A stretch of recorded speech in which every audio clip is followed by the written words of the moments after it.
It was a quiet evening in a small coastal town, where life moved at its own slow rhythm. The sea waves rolled in and out, and people knew each other by name. Most evenings looked the same. Children playing in the streets, lights glowing in little shops, and old friends sitting outside cafes sharing stories that everyone already knew. Nothing much ever changed here. Every year the town held a small event that people looked forward to, the annual community talent show. It wasn't grand or fancy, but it brought people together. Bakers, teachers, fishermen, and students all came to the little hall near the park to clap, cheer, and sometimes laugh when someone forgot their lines or missed a note. It was lighthearted, warm, and full of small-town charm. That year, the poster for the event went up like always. It said, "Annual Talent Night, all are welcome." People signed up quickly. There was talk of a group of high schoolers doing a dance routine, a teacher singing an old love song, and a local couple performing a short comedy act. Nothing out of the ordinary, but one name on the list made people pause. It was a man named Eli Carter, the quiet mechanic who worked at the edge of town. Most people knew him, though few really knew him. He fixed cars, stayed out of trouble, and spoke only when he had to. Some thought he was shy, others said he was strange, always lost in his thoughts.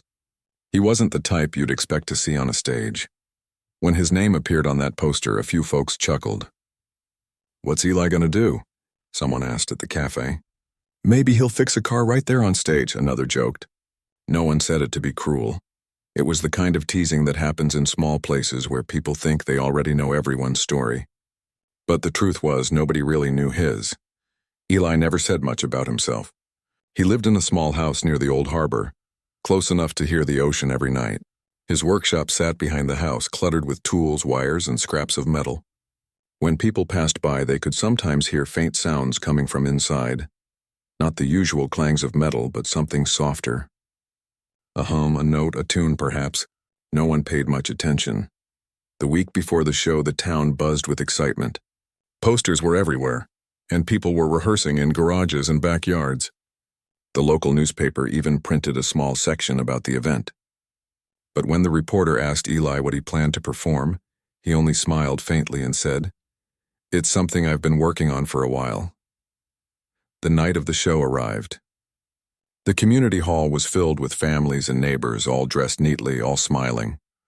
The stage was decorated with strings of lights and colorful fabric that shimmered under the lamps. The smell of popcorn and homemade snacks filled the air. Kids ran around between the rows of chairs while the host, a cheerful local teacher, prepared her cue cards. When the clock struck 7, the show began. The first act was a group of children performing a dance to a pop song. The audience clapped along, cheering loudly when one of them forgot the steps and giggled. After that came a man juggling oranges, then a young woman singing a love ballad. It was all easy, familiar entertainment, the kind of night where no one expected surprises. Backstage, Eli waited quietly. He sat on a wooden stool, holding a strange-looking instrument. It wasn't quite a guitar, but not a keyboard either. It had strings stretched over polished wood and buttons on one side, connected by small wires. It looked handmade, like something born out of imagination rather than design. He ran his fingers over it gently, checking the tension of the strings. He wasn't nervous in the usual way, no shaking hands or sweaty palms, but his heart felt heavy with something deeper. For 7 years he had been working on this. Every night after fixing cars, he would come home and spend hours in his workshop, adjusting, tuning, soldering, and building. The neighbors thought he was tinkering with machines, but what he was really doing was creating music. He had always loved sound, the rhythm of rain on the roof, the hum of engines, the whisper of wind through metal. As a child, he had no fancy toys, no piano lessons, but he had an ear that noticed beauty in everyday noise. When his father died young, Eli turned to work early. Life became about survival, not dreams. But even then, something inside him never stopped listening. One evening years ago, while fixing an old truck radio, he heard a soft crackle, a distorted note that blended perfectly with the hum of the engine. That tiny accidental sound sparked an idea. What if he could build something that merged the warmth of strings with the precision of circuits? What if he could create an instrument that sounded like more than one person playing at once? It became his obsession. While others rested after work, he stayed up late, drawing designs, cutting wood, and wiring circuits. He made mistakes, dozens of them. Some nights he grew frustrated, other nights inspired. He taught himself bits of physics, bits of music, bits of patience. Slowly, his creation took shape. And though no one saw it, it became the most important part of his life. Now, sitting backstage all those years came down to this one night. The host's voice echoed from the stage. Our next performer is someone you might know, though not from the stage. Please welcome Eli Carter. The crowd clapped politely. A few whispered to each other. Is he really going to play something? I didn't know he was into music. Eli walked out slowly, carrying his instrument like it was something precious. He didn't wear anything fancy, just his usual shirt and jeans. The lights hit his face, and for a second he hesitated. He saw the rows of faces looking at him, curious, uncertain. He took a deep breath and adjusted the microphone. He said softly, I've been working on this for a while. I hope you like it. No backing track. No band, just him and his invention. He placed it on a small stand, adjusted a switch, and pressed the first key. A single note filled the hall. It wasn't loud, but it was unlike anything they had heard before. It was clear, pure, and it carried emotion, a sound that seemed to shimmer in the air. Then he plucked one of the strings, and suddenly the hall changed. The sound deepened, layered like two instruments blending in perfect harmony. His fingers moved with calm precision, pressing keys, sliding across strings, twisting knobs, and each movement brought a new color to the melody. At first, people didn't react. They were trying to understand what they were hearing. Then, as the music built, silence spread through the crowd. The children stopped whispering. The host lowered her cue cards. Even the people at the snack counter froze mid-step. The melody told a story. It wasn't just music, and it was emotion turned into sound. It spoke of loneliness and persistence, of quiet nights spent chasing something unseen. The tones rose and fell like ocean waves, at times soft as whispers, at times bold as thunder. It was as if he was letting the world hear his heart without using words. 5 minutes passed, then 6. Time seemed to lose meaning. When the last note finally faded, the room stayed silent, not because they didn't want to clap, but because they couldn't move. Then one person began to clap. Another followed. Within seconds, the hall was filled with applause. People stood cheering, some even wiping tears from their eyes. Eli smiled gently, not proud in the usual sense, but relieved. Relieved that what he had carried quietly for years was finally heard. He nodded once and stepped off the stage, disappearing backstage just as calmly as he had entered. People kept talking even as the next performer was announced. Did you see that? What was that instrument? How did he make it sound like that? For the rest of the evening, the conversation never stopped. That night, back at his small house, Eli placed the instrument on his work table and looked at it for a long time. Outside, the sea murmured softly. He didn't need to know what people thought or what would come next. For him, the performance had already given him what he needed: peace. But what he didn't know was that this was only the beginning. Because by the next morning, someone had uploaded a video of his performance online, and soon the whole world would discover the quiet man who turned sound into wonder. They hadn't expected a marvel, but that's exactly what they got. By the next morning, the small town was buzzing with something it hadn't felt in years: excitement. People talked about the performance over breakfast in grocery stores and at the gas station.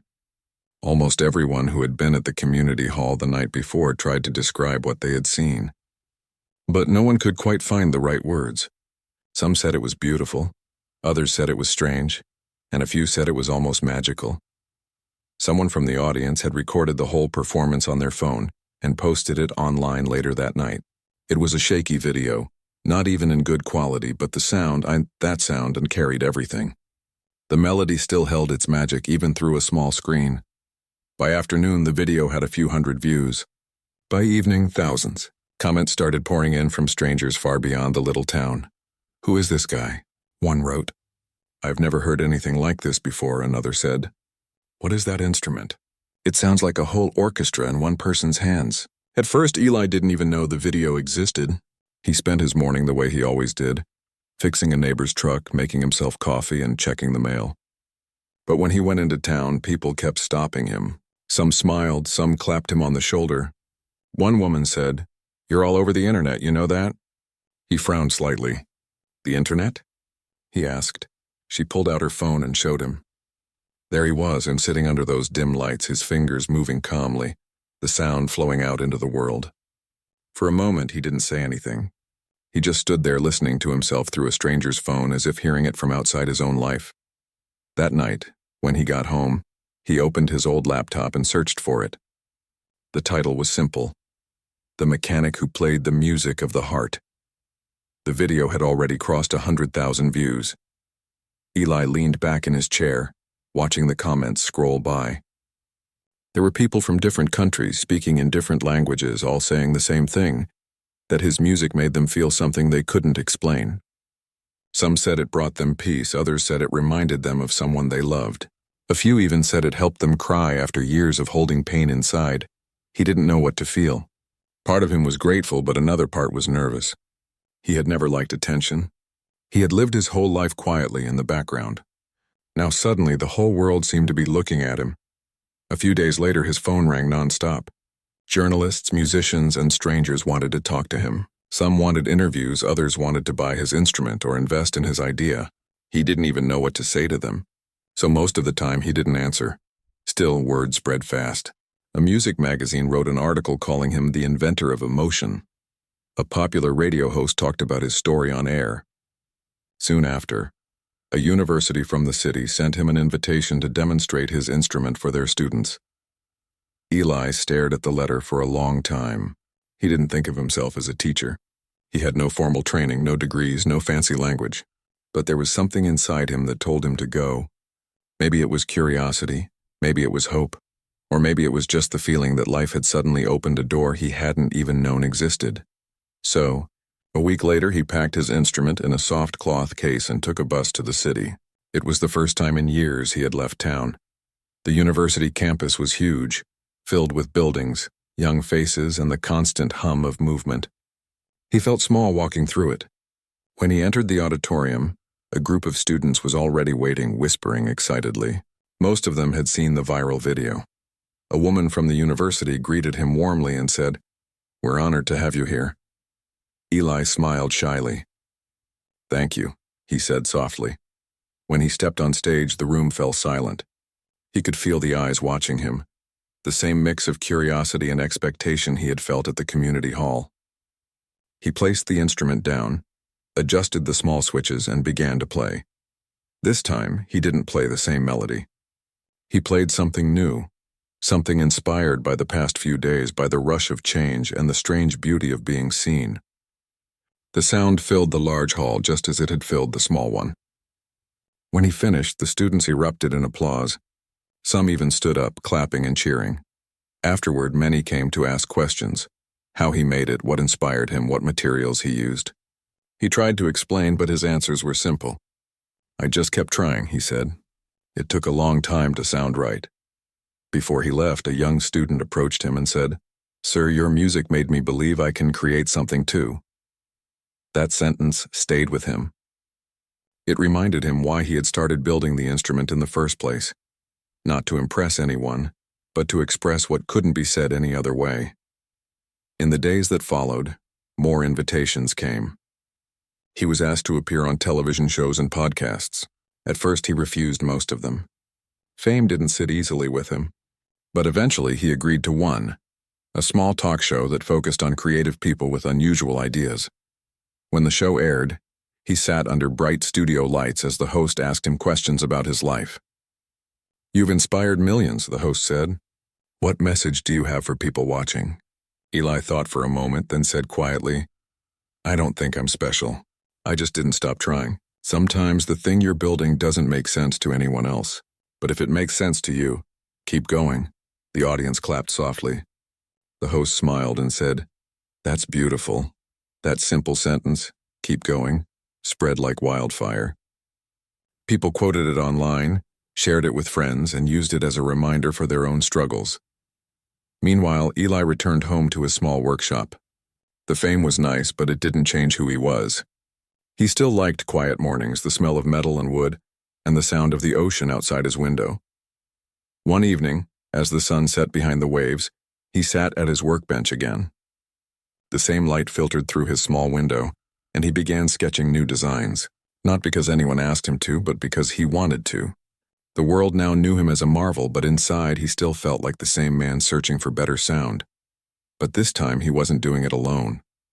Letters and emails came from all over the world, from young musicians, inventors, and dreamers who said his story gave them courage. Some sent photos of their homemade instruments. Others sent recordings of songs they'd written after hearing his. He listened to every one of them. And for the first time in his life, he felt truly connected to people, not through words, but through something deeper. One night, as he played by himself, there was a knock on the door. It was a man from the city, representing a music foundation. He said, "We'd like to help you build more of these instruments, maybe start a small project together." Eli hesitated. He had never thought about selling or expanding what he made. But the idea of helping others create their own sound, that felt right. He nodded slowly. "All right," he said, "but it has to stay real. No machines taking over what hands can do." The man smiled. "Agreed." And so a new chapter began. In a small rented workshop, with the sea still not too far away, Eli began teaching others how to build their own instruments. Not identical copies, but unique ones shaped by their own stories. Each student came from a different place, but they shared the same spark, the same need to create something meaningful. And as their instruments came to life, the room filled with the same kind of music that had once started in silence, inside one man's heart. People around the world began calling it the sound of hope. But for Eli, it was never about fame or titles. It was about the feeling of making something from nothing, of turning an idea into sound, a thought into harmony. He never wanted to be anyone's hero. He just wanted to build and share. The world had called him a marvel. But he still saw himself as a man who listened, to metal, to wind, to life itself. And in that listening, he had found something beautiful. They hadn't expected a marvel. But the truth was, sometimes miracles happen quietly. Sometimes they begin in small workshops in ordinary hearts, and travel farther than anyone could ever imagine. Months passed, but the echo of Eli's music didn't fade. The world had changed around him in quiet but meaningful ways. People still shared his videos, still replayed the performance that started it all. Yet while others saw a story about fame, Eli only saw a story about patience. He still lived in his small coastal home, close to the sound of the ocean, working in the same workshop that had seen his failures and triumphs. But now he wasn't alone.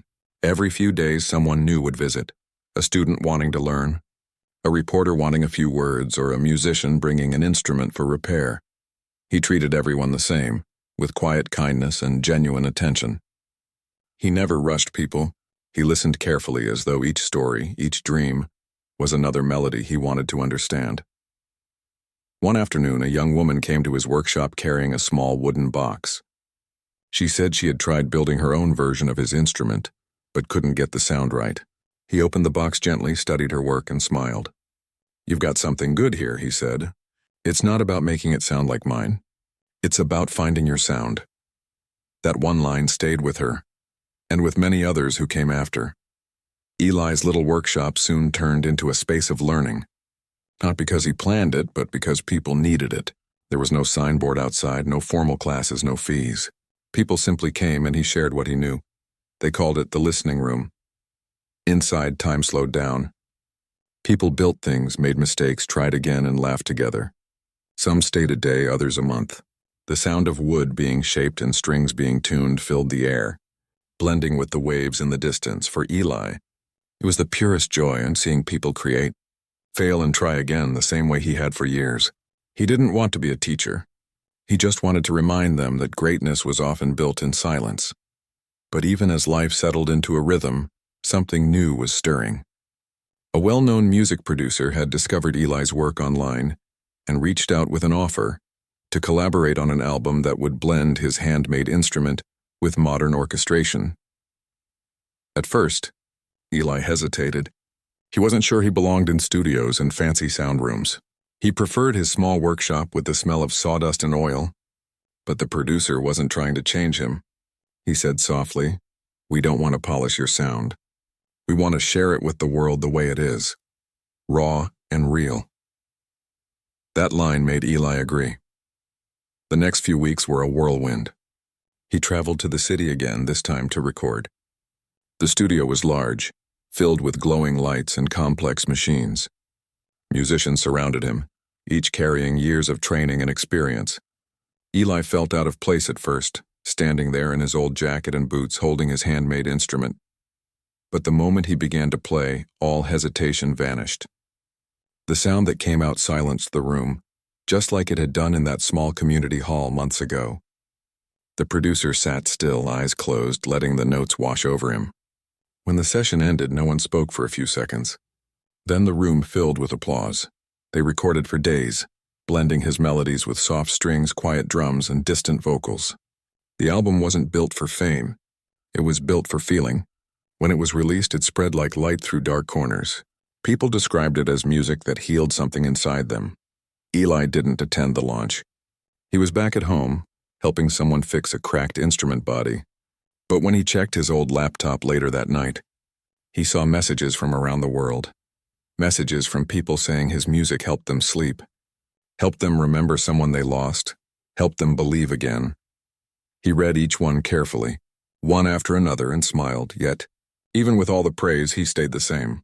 He still made his own coffee in the morning. He still walked to the harbor at sunset.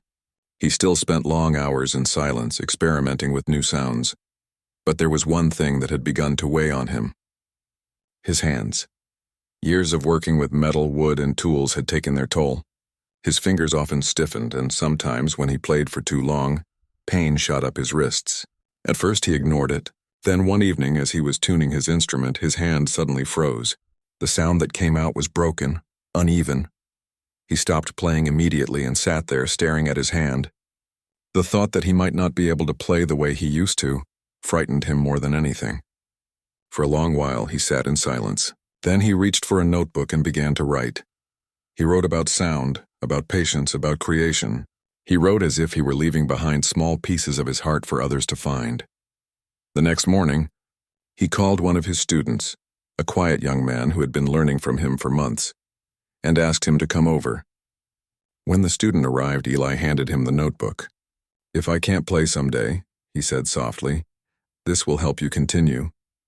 The student looked at him, puzzled. "You're not going anywhere," he said quickly. Eli smiled faintly. "No, I'm not. But music doesn't belong to one person. It belongs to everyone who listens and learns." Over the next few weeks, he began spending more time teaching than playing. He taught his students how to listen, not just to sound, but to silence, to the feeling between notes. He showed them how to make mistakes, how to find beauty in imperfections. His workshop became livelier than ever. People laughed, shared meals, and stayed late into the night experimenting with sounds. And though his hands still hurt, his heart felt full. One evening, the same producer who had worked with him before visited again. He said he wanted to organize a live concert, not a huge one, but something special. A performance where Eli and his students could play together, showing what they had created. Eli hesitated. He hadn't played publicly in a long time, but then he looked around his workshop, at the instruments lined up, at the faces of his students glowing with hope, and said yes. The night of the concert came. It was held outdoors near the coast where Eli had lived all his life. The stage was simple, surrounded by soft lights and the distant sound of waves. People from nearby towns gathered, many of them bringing chairs and blankets. When Eli stepped on stage, there was a wave of applause. But this time he wasn't alone. His students stood beside him, each holding their own handmade instrument, each one unique, just like its maker. They began to play together. The sound that came out was something no one had ever heard before. It wasn't perfect, and some notes missed, some strings buzzed, but it was alive. It was real. It was human. The audience sat silently, some closing their eyes, some smiling, some crying quietly. The music wasn't just coming from the stage. It felt like it was coming from the hearts of everyone present. When the final note faded, the applause was long and heartfelt. People stood clapping until their hands hurt. Eli bowed slightly, looking at his students. He didn't say a word, but his eyes said everything: pride, gratitude, and peace. That night, after everyone left, Eli stayed by the shore for a while. The waves rolled in and out just like always. He held his instrument one last time before placing it gently beside him. The moonlight shimmered on the strings, and he whispered to himself, They didn't expect a marvel. But life gave them one anyway. He didn't mean himself. He meant the journey, the people, the sounds, the moments that turned ordinary days into something unforgettable. And as the sea breeze carried the last echoes of his music across the water, Eli smiled.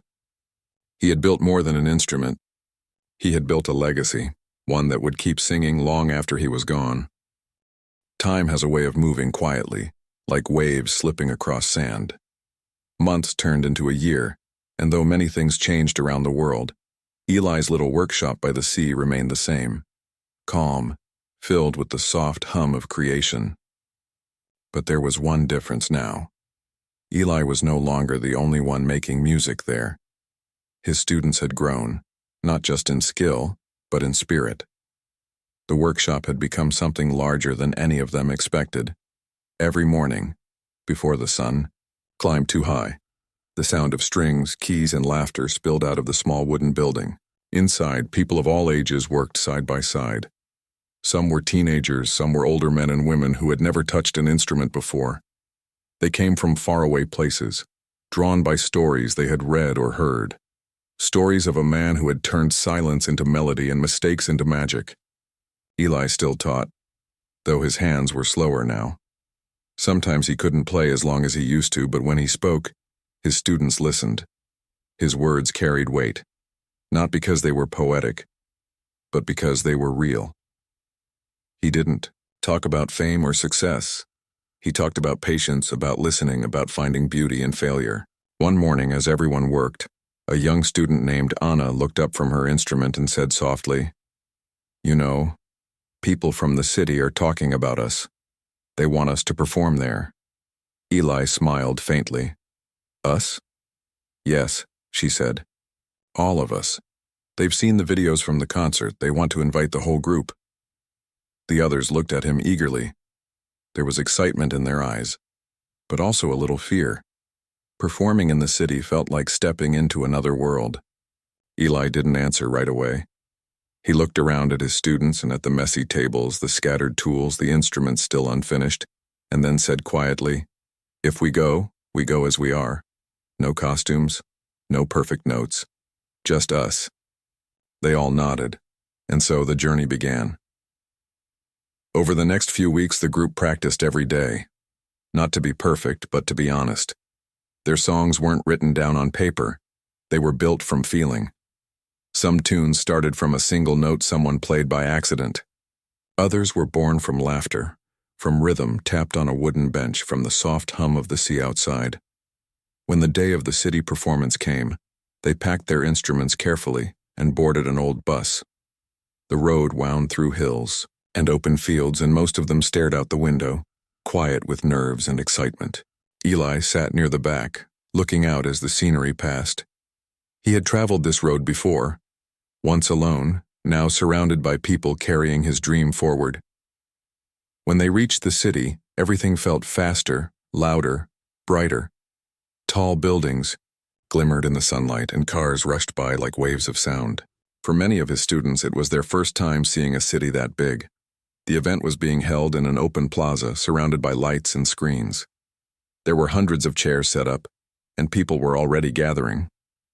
The sound team helped set up microphones, and reporters roamed with cameras. Eli's students looked both amazed and nervous. Before they went on stage, Eli gathered them together and said, "Don't try to impress anyone. Just play what's true. That's all music really is." They nodded, and one by one, they walked onto the stage. The crowd clapped politely at first, unsure of what to expect. Then, as the first notes filled the air, the noise of the city seemed to fade away. The group's music was unlike anything the audience had ever heard, raw, gentle, layered with emotion. It wasn't perfect, but it was alive. As they played, the faces in the crowd softened. Some people closed their eyes, some smiled, some simply listened. Eli stood quietly to the side of the stage, watching his students. For the first time, he didn't feel like a performer. He felt like a witness to something greater than himself. When the final note faded, there was silence. Then came the applause, long, loud, genuine. Cameras flashed, but Eli barely noticed. He was watching the faces of his students, glowing with joy and disbelief. After the show, reporters rushed in asking questions. How did you all meet? What do you call this kind of music? What inspired you? One of the students, still holding her instrument, smiled and said, We just listened to someone who taught us to believe in small sounds. That night, their performance spread online again.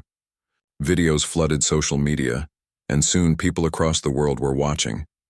The comments were full of emotion. People said it reminded them of humanity, of simplicity, of how art connects without words. But while the world called it a new movement, Eli still saw it as something small and pure. A few weeks later, more invitations came. Some from other countries, others from music festivals. The group was amazed. They had never imagined traveling beyond their town. But Eli was careful. He didn't want fame to blur what they had built. He told them, Go where your hearts are welcome, not where you're just entertainment. So they chose a few invitations, ones that felt meaningful. They traveled to villages, schools, and small theaters, where people truly wanted to listen. In every place they visited, they left behind something. Not just music, but inspiration. One day they were invited to perform at a school for children who couldn't hear. At first they wondered how that could even work. But when they arrived, the teacher explained, They can't hear your music, but they can feel it. Eli and his students adjusted their instruments so the vibrations could travel through the floor. When they began to play, the children placed their hands on the wooden boards, feeling the rhythm move through them. Some smiled, some closed. Their eyes and one little boy began to move his fingers in the air as if drawing the music. Eli's eyes filled with tears. He realized that music didn't need to be heard to be understood. It was emotion, and emotion spoke to everyone in its own way. After the performance, one of the teachers hugged him and said, You've given them something they'll never forget. On the way back, the group was quiet. The experience had touched them deeply. Eli looked out of the bus window again and thought about how far things had come, from a quiet mechanic building, strange instruments alone in a workshop, to this moment where sound reached even those who couldn't hear. Back at home, letters kept arriving. Some were from schools asking for workshops. Some were from young inventors wanting advice. Eli replied to as many as he could. His answers were always humble and simple. Start small, he would write. Don't wait for perfect, just begin. But while everything around him was growing, Eli's health began to fade slowly. The pain in his hands grew stronger, and there were days when even holding a cup was difficult. He didn't complain, but his students noticed. One day they convinced him to rest while they took over the workshop. He agreed, though reluctantly. He spent those days sitting near the window, listening to the sounds of creation coming from outside. The clatter of tools, the soft hum of strings. It was music to him, even in silence. Sometimes he would step outside and watch them. Seeing his students teach others filled him with quiet pride. The dream had already passed from his hands into theirs. One evening, as the sun dipped low and painted the sea in gold, one of his students sat beside him and said, You know, it's strange. You started this alone and now it belongs to so many. Eli smiled gently. That's how it should be. If a dream only stays with one person, it dies. But if it's shared, it lives forever. The student nodded, not trusting their voice to speak. The next morning, the workshop door opened early as always. The world outside continued its rhythm, waves crashing, gulls calling, life moving. Inside, music rose once again, not from Eli's hands, but from the dozens of people he had taught, from the hearts he had touched. They played his melodies and they played their own. They laughed, they cried, they built. And somewhere in all that sound, Eli's spirit lingered, not as a legend, not as a hero, but as a quiet reminder that beauty often begins with ordinary hands and extraordinary patience. The world hadn't expected a marvel, but what they received was more than a man's music. It was a movement of kindness, creativity, and human connection. And even as time moved on, that melody, the one born in a small workshop by the sea, never stopped playing. It simply changed players, passing from one soul to another, growing softer, deeper, and endlessly alive. The days in the little seaside town began to feel quieter. though the workshop never stopped humming with life. The sound of wooden instruments being shaped, of laughter between students, of soft notes rising in the air, it was all still there. But something had changed in the rhythm of things. Eli had begun to slow down. His once steady hands trembled now and then. His voice, once full of gentle energy, had turned softer, carrying the weight of years. But even as his body grew weaker, his presence filled the workshop like sunlight through old windows. He spent his mornings by the shore, sitting on the same rock he used to when he first started building his instruments. The sea breeze brushed through his hair as he watched the waves break and return again over and over. A simple, endless rhythm. It reminded him of music, of how everything in life moved in patterns, rising and falling like sound. Sometimes a few of his students would join him. They'd sit nearby, quietly strumming, sketching, or just listening to the wind. Eli didn't say much. He didn't need to. The silence between them said enough. One afternoon, as the sun began to set, one of his oldest students sat beside him and said, "The workshop's getting so many letters. People want us to perform again, even in other countries." Eli smiled, eyes still on the horizon. "That's good. You should go." The student hesitated. "Not without you." Eli turned slowly to look at him, a small smile curling at the edge of his lips. "You think music stops when I do? It doesn't. You're all part of it now." The student said nothing more. The waves answered for him. Over the next few weeks, the group prepared for their biggest performance yet. Not in a big city or fancy hall this time, but in their own town. They wanted to do it there where everything began. People from other places started arriving days before the show. The small town, usually quiet and slow, suddenly buzzed with visitors. Hotels filled up. Cafes stayed open late. Everyone wanted to see the man who had started it all. But Eli told them, "This time I'll just watch."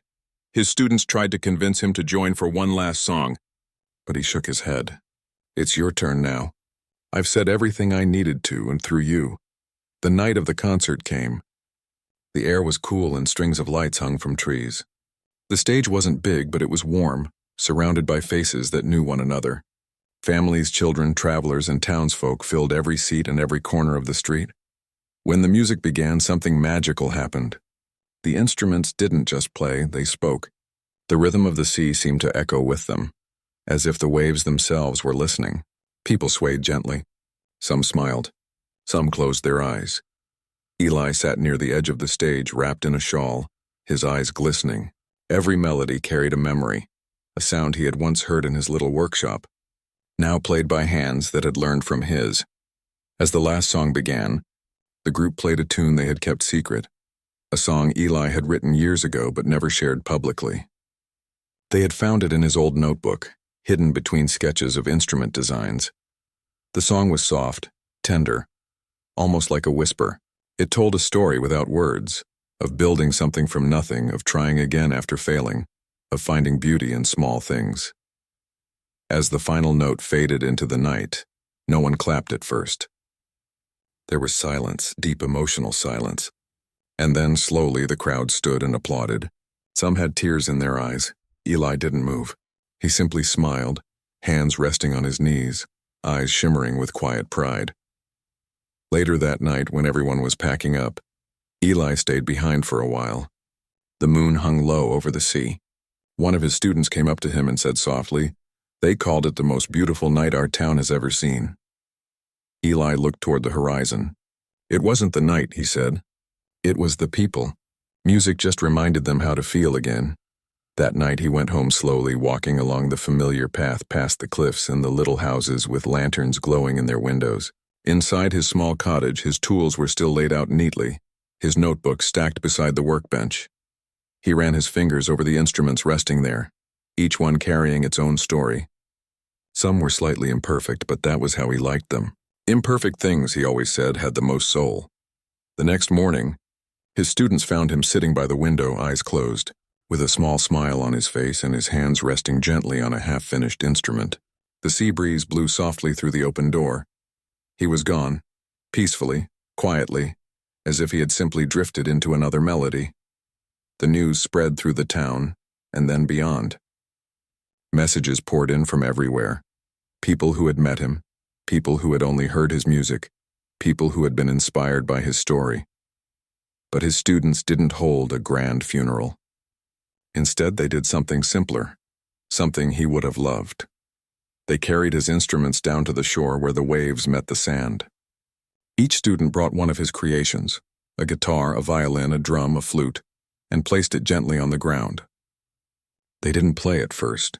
They just stood there watching the sea. Then one of them began to strum softly. Another joined in. Then another. Soon the sound rose, not loud or grand but pure. It was their way of saying goodbye.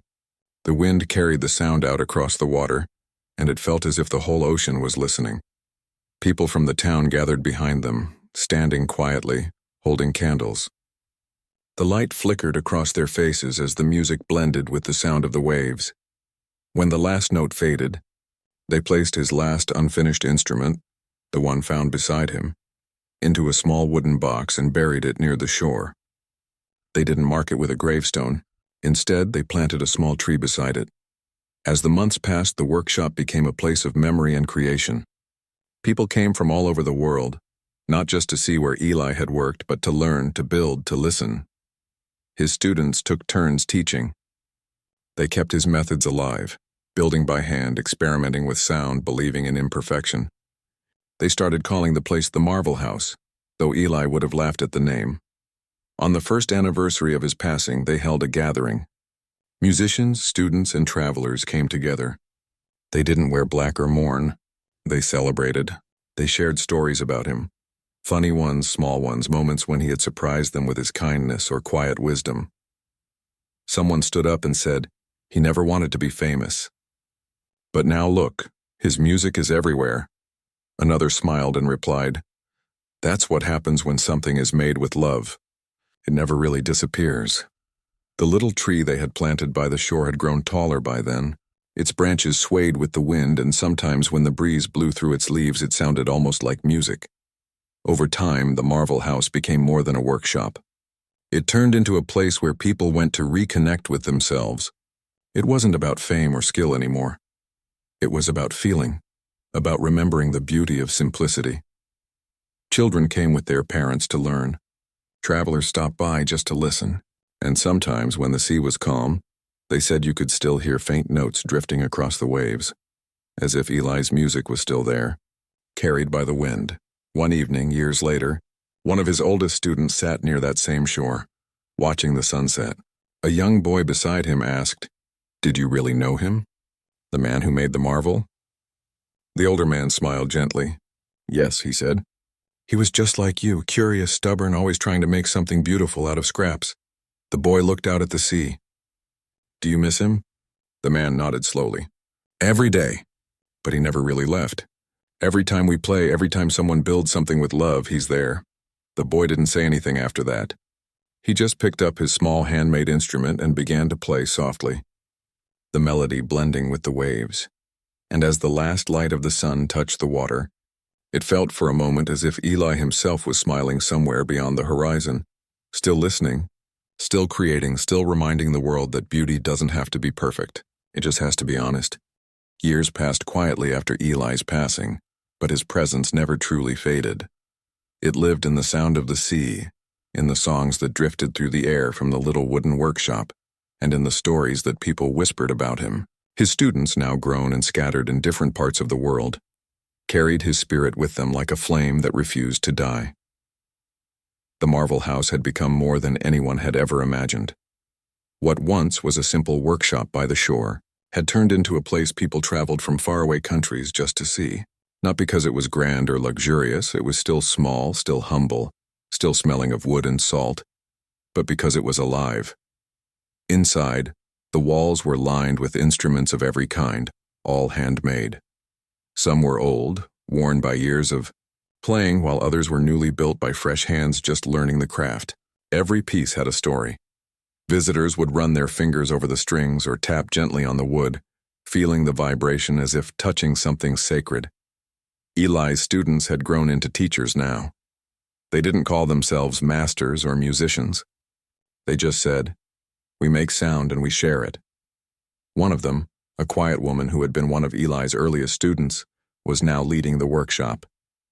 She had a calm presence and the same way of speaking slowly, thoughtfully, just like he used to. She never tried to be like Eli. She simply carried his lessons in her heart.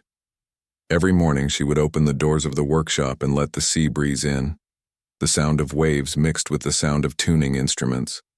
And every evening, when the sun began to fade, she would stand by the window and look toward the sea, whispering softly, "We're still here." The townspeople had started calling the little group the Keepers of Sound. They didn't seek fame or money, but their work reached far beyond what they ever expected. One day, a group of children from a distant city arrived with their teachers. They had been studying Eli's story in school and wanted to see where it all began. The children were curious and full of questions, their eyes wide as they stepped inside the workshop. One small boy asked, "Is it true he built his first instrument out of broken parts?" The woman smiled. Yes. He didn't wait for perfect materials. He believed that beauty could be made from anything. Another child looked around and asked, "Did he ever stop trying?" She shook her head. No. Even when his hands couldn't move like before, his heart still made music. The children spent the whole day there. They were allowed to hold the instruments, to pluck strings, to tap rhythms. Some laughed, some got frustrated when they couldn't make the sound they wanted. But by evening, when the sun began to set and the sea turned golden, something beautiful happened. Without planning it, the children began to play together. Simple sounds, uneven and clumsy, but full of joy. The woman listened quietly, her eyes filling with warmth. It was exactly how it had started years ago. Imperfect, spontaneous, and real. When they left, one of the teachers said, "You know, they'll remember this for the rest of their lives." The woman nodded. That's what Eli wanted, not to be remembered himself, but to remind people that creation belongs to everyone. That night, after everyone had gone, she sat in the empty workshop and opened an old wooden box. Inside were Eli's notebooks, pages filled with sketches, notes, and small phrases he used to jot down whenever an idea struck him.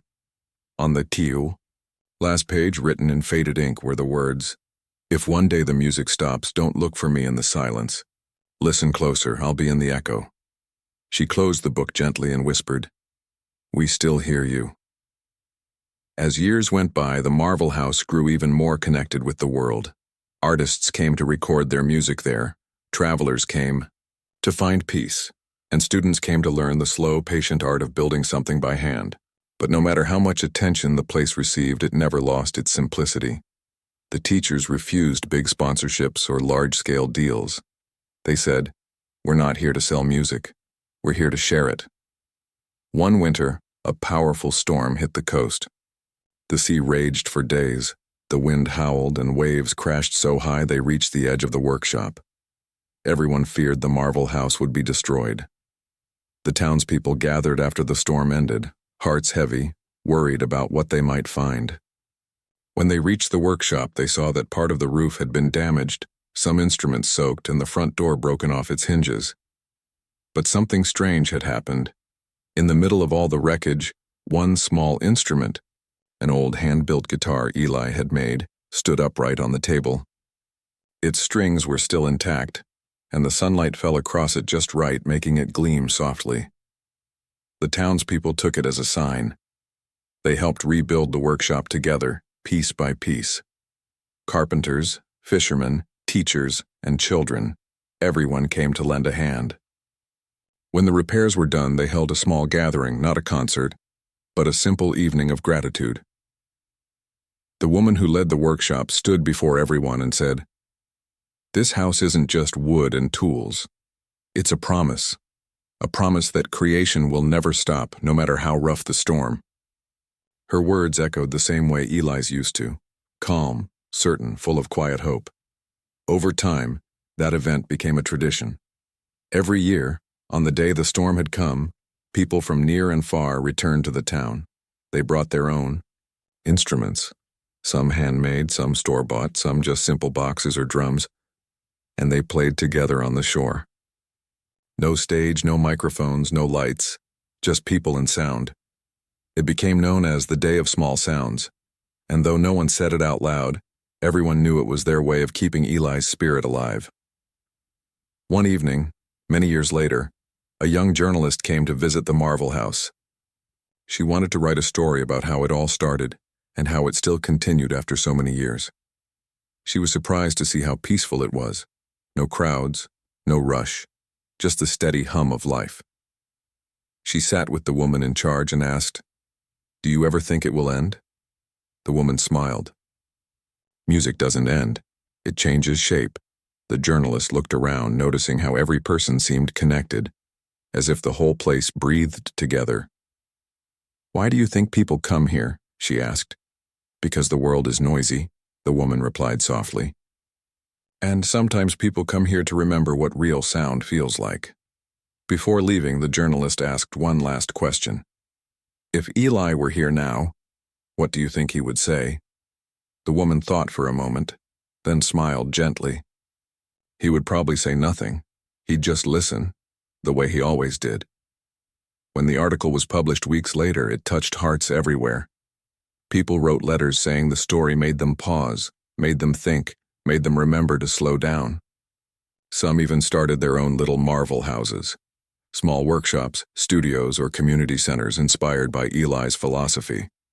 Across countries and continents, the same message spread, that art wasn't about fame, perfection, or competition. It was about connection, patience, and love. Many of those new workshops sent letters back to the original Marvel House. They didn't ask for help. They just wanted to say thank you. One letter simply read, "Your echo reached us." And in that way, Eli's dream continued, not through monuments or grand performances, but through people quietly creating, sharing, and passing it on. On one particular evening, when the sky was painted in soft shades of gold, the woman who had led the Marvel House for decades walked down to the beach. She carried the same guitar that had survived the storm all those years ago. She sat on the same rock Eli once used to sit on, and she began to play softly. The waves answered her, rolling gently to the shore, and the wind carried the sound far across the sea.